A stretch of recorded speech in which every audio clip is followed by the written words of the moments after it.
Well, my name's Cath Stone and I come from North Manchester and I'm 57 years old, and I've come today to talk about what it's like to be the mum of a child with a disability and what it's like on the wards, what it's like for my daughter as a disabled person, how they treat her and all the changes I want to see. I'm the mum of Helaina and she's 19 years old and she's 4 foot tall. She has a very rare genetic syndrome called Costello syndrome. And they said that she'd probably be dead when she came out. So when I got to 28 weeks, they just saw that her limbs were twisted and she had a huge head. And they advised a termination. So we went and we had different tests and an amniocentesis. So when I found out it was a little girl, and I chose the name even then, Helaina, so people would remember it. Then we both decided, of course, we were keeping it. There wasn't even a discussion. We just knew after trying 8 years for Helaina, we couldn't have any more, that we knew that we'd keep her. We knew she'd be very special, and we knew that whatever problems were ahead, we'd face them together, be a team. So I got to 38.5 weeks and we decided on an elective section. I remember so well, there were so many people stood by with the incubator, all the doctors and the nurses and me and Colin. I just had a spinal block, and then when she was born at 9:30, she came out. I could hear her cry. She had a huge head of dark hair. They all said, oh, she can breathe, she's fine. And it was so lovely just to actually hold her, look at her, all her fingers and toes, and everything seemed okay. But as the day went on, she wouldn't suck. She started to be classed as failure to thrive. When she was 3 months, they said Helaina had Costello syndrome. Well, she's very short in stature. She has the heart problems, and it's one of the many, many syndromes where cancer is 17%, and Helaina's had cancer twice. So she's in a lot of pain. She's got scoliokyphosis, curvature of the spine, both ways, long ways and sideways.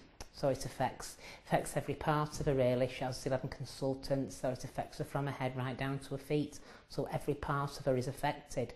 But she doesn't let that to bother her. She just gets on with life, and she's just great. She's achieved so much. She's achieved more than I would ever have thought what she can achieve. She's very much my daughter. Hospital's been such a huge part in her life, and she doesn't like having things done, and she's so fearful when she sees the doctors in the scrubs. She just wants to run away from it. Brings back all the awful memories she has. Her understanding is absolutely brilliant, because they said she'd never walk, she'd never talk, and her talking is good, but you have to really listen to what she has. Speech therapy, and sometimes some of the grammar holds her back because of her pronunciation, but she understands everything you say to her. She can do commands because she does so much. She's like a young cub leader, so of course she can understand, and we try and find different ways of helping her so she can achieve. I mean, she doesn't have a job, which to me is a huge achievement. And I think what I've written about good practice is what we all need is consistency, from when you go in to when you come out. Helaina's had a lot of different problems, seen a lot of different health professionals over the years, and it's good when she sees the same doctors, and it's consistency for Helaina, and that's what she needs. We want staff to appreciate our expert knowledge of Costello syndrome, and therefore to talk to us with great respect as an equal. I think that would be number one, to be honest, I do.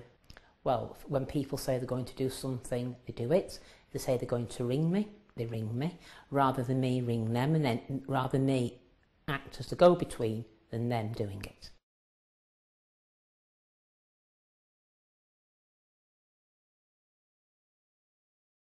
Good communication, to be treated as an equal, and for the doctors to actually speak to Helaina.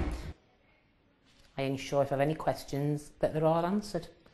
And I think as well, good practice is when they treat you as an equal, and they don't use their jargon, because of course, we're not stupid just because we don't know their jargon. They shouldn't use it, and I'm quite happy to tell them. And appreciate that they have a lot of knowledge of Helaina's problems, but we also have a huge knowledge of Helaina's Costello. So when they send the letters out to all her consultants and the GP, they put Helaina into a copy, so like I can read it, and I can read it out to Helaina.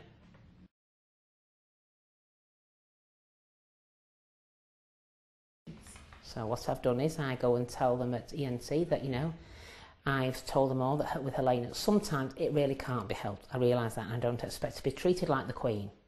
So I could tell them, like, Helaina cannot, you know, be around here for more than half an hour, 40 minutes maximum, because then she's got to wait for transport to go home. And I think it's always important that people don't assume people with conditions are all the same. This is such a big thing. They're all individuals. So don't just assume because she's got Costello's, you know what you're doing, because everybody with every syndrome and every single person are all individuals. Well, you need to make sure that they've got all the adaptations they need, and adaptations meaning for any disability. So I usually report all matters to pals who are excellent. They do things about it. All Helaina's notes were all over in real mess. And even the doctors were fed up. So I got one of the doctors to write a letter, took it to my friend at Powell's, and she got the notes all rebound and all in order. But that wasn't my job. In fact, most of the things aren't my job, but this is what I have to do. Because they're not just going to think, oh, right, then they need binding, and do them, but more false pieces. And I felt very sorry for the doctors, because it's not their job, and it's not the auxiliaries' job who say, come on in.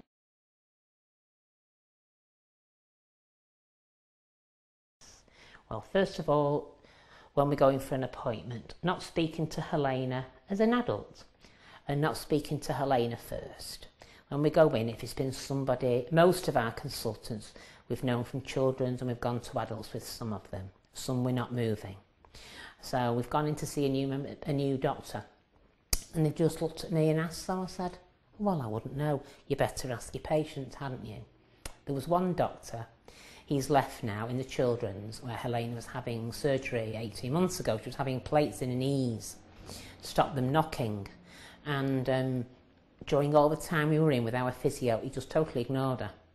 And when we came out, she was horrible all day. When I said to her at night, I said, Helaina, what's bothering you? Come on, what's the matter? She said, he never even spoke to me. So I rang up the orthopaedic nurse and told her, then next time, it's perfect. He spoke to Helaina and explained everything, said he was sorry, and to me that put it right. But that shouldn't, you know, that really shouldn't have to happen. And also, you know, they make assumptions. They said Helaina would never walk and Helaina would never talk. But the worst story we had was when she was 3, when she had the cancer the first time. We were actually having chemo, and we'd gone over to a clinic to see a professor who was going to look at a heel cause because he needed releasing so she'd be able to walk, because she still couldn't walk. And the cancer had also made her feet drop, all the medication.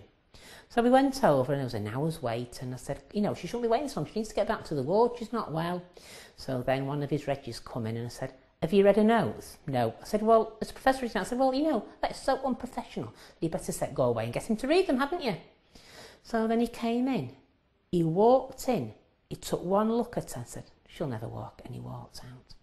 I have never experienced anything so disgusting and cold. Within 6 weeks, we'd gone to Booth Hall, and we'd seen another consultant, a heel cords were cut, and then she could walk.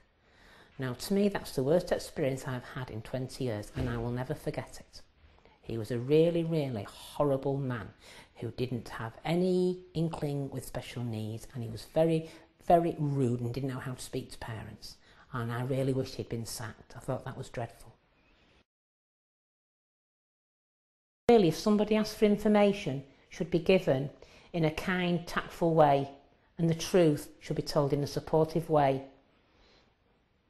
I really think that is a really important part to me, and telling you as it is if that's what you want.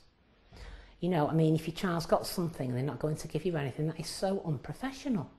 Of course you need to know what it is. That's what your child has. Do you think that happens today? Do you think? Oh, it does happen today.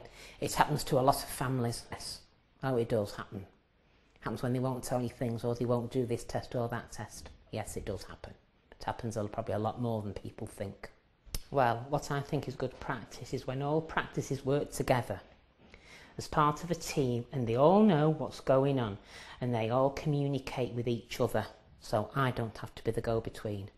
And that still is a lot of things that still happen. One doesn't know what the other one does. You find that is so true. And when they say, I'll do something, and they just don't do it. But to me, the biggest word anyway is communication, and for everyone working together. Because if we all did that, it would be an excellent service.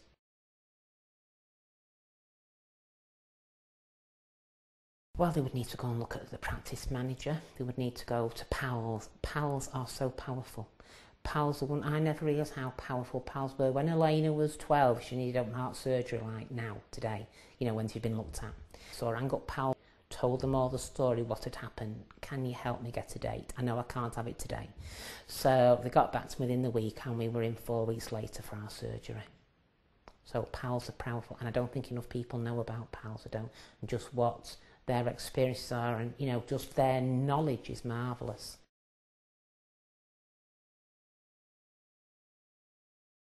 All the hospital notice boards, libraries, GPs and specialist resource centres, day nurseries, just anywhere where, you know, they would be seen. Places of work, anywhere that there's a notice board. PALS are utmost, they really are. So many people are burnt out, they want to commit suicide, and I can really see where they're coming from. They have 2 and 3 children with disabilities, they have to go to work, you know, and it's going to get worse. I mean, they're cutting all the benefits, they're bringing all the different benefits in, and you know, they just rock bottom. They really are. It's, you know, I sometimes wonder what it's going to be like in another 5 years. They're closing down A&Es, and you know, it's a real worry. And especially when you've got a special needs person, and especially when they do the transition from children to adults. It is so hard. If you have to change consultants, I mean, we are just so lucky, maybe one of the few. We've only had to change 1 consultant because she was over 18. Now, it's a funny mixture there, because oncology is a big part, because cancer can come back any time. So Helaina will have a scan every 6 months for the rest of her life. Same with heart, every 4 months. She could be dead tomorrow. It's just simple as that. She might never wake up again. This is what happens to all of our children. They just die in their sleep because the heart just stops when they've been really well and healthy. The oldest in the world's 40. So, you know, some can have a good long life. But Costello is like, you know, life limiting and a short life expectancy. So, you know, people just need to be aware, and they need to have more empathy, which a lot of people don't have. And if they haven't got the empathy and the understanding what it's like to be a patient, well, they should not be in their job. They really shouldn't. Look, this is my daughter, she's 4 foot. Now, if she came in as an adult, would you know what to do? And they'd say, no, we don't. There is nowhere near enough disability training awareness in all the hospitals.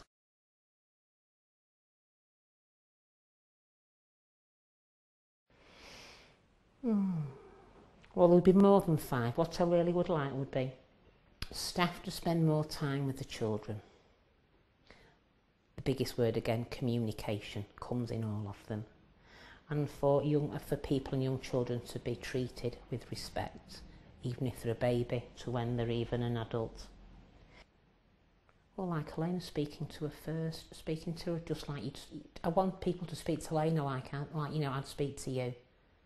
Just speaking to them normally. Not, you know, are you all right? Or patting her head. 3 years ago when we were doing Helaina's review at school, she wasn't allowed in it when it was all about her. They brought her in for the last 10 minutes and the deputy head said, oh, I like your shoes, don't you look nice? And then took her out. And that was just so soul destroying. You know why? Sometimes you think, I should be calling this complainer because that's all I seem to do. But if it's to make Helaina's life better, well then, I'll complain every day of her life. And what does Helaina say? What does Helaina say that... She says, because I'm a short person, I want people to see me for who I am, not what I am. Don't look down on me. Because I'm small, speak to me as an equal. Now, the best things that we have that's coming in is the one-page profile and the one-page health profile and the single plan, which replaces statements of special needs from 2014 that will be phased out. And these are coming into hospitals as well. So where Helaina goes anywhere, any club's new, she has a one-page profile. It says what people like about me, what I need for support and how to help me. And a photograph of her. The health one has all about her health. So you can take 5 minutes to read it and you know more about Helaina than if the mother comes and tells a story. And also, when you go and see someone, you shouldn't have to keep telling them the same thing over and over and over again. And also for the hospital, we've got a health plan. It's like a traffic light plan. So it's only about 3 or 4 pages long, so they can read. Because really you don't want to read through a lot of boring stuff, you don't. But the 1-page profile and the health profile are wonderful. And also the single plan, which is about if they read it, which they're meant to, they're for everyone in hospital now. We do them. I'd have a single plan for my parents, which make life so much easier. They'll know everything about the person, what they like, what they don't like, how they are, what they listen, what they need. That absolutely wonderful. Helaina's was the first single plan finished in this country, in Manchester. Her single plan is wonderful. Well, apart from all the staff needing disability training awareness, and they should treat the people as individuals and get to know everything about the patients. Should listen to them, because sometimes it's not about whether they're a child or an adult. You have to cue into them to think, right, just because they're in hospital doesn't mean to say that they're just a patient. Something could be going on in the family. You need to take time to sit down, listen to them and ask them, how can I help you? What's going on? You know, it's not just illness, it's all part of the parcel. And that's what a lot of people don't do. Oh, right, they've got tonsillitis, that's all that's wrong with them. There could be a lot more deep down with them. You know, you have to need to look at the behaviour, look how you can help them. You know, what are they doing that you think, oh, this isn't quite right. So the staff should be trained, disability or whatever, to think, right, I'll go and find time and sit down and get to know about them, see if there's anything else going on, or do they need to talk to me. And I think that's so important. It's communication again. Yeah, and how to recognise people or if something's wrong with them. To me, this is the most important, that word, communication. And also, and people be able to think, right, I can help you, I'll pinpoint you to this certain person, or go away and do it. And when they've done it, come back and say to the patient, right, I've done it. And for staff to be able to say, I'm sorry, I've done it wrong. I've made a mistake.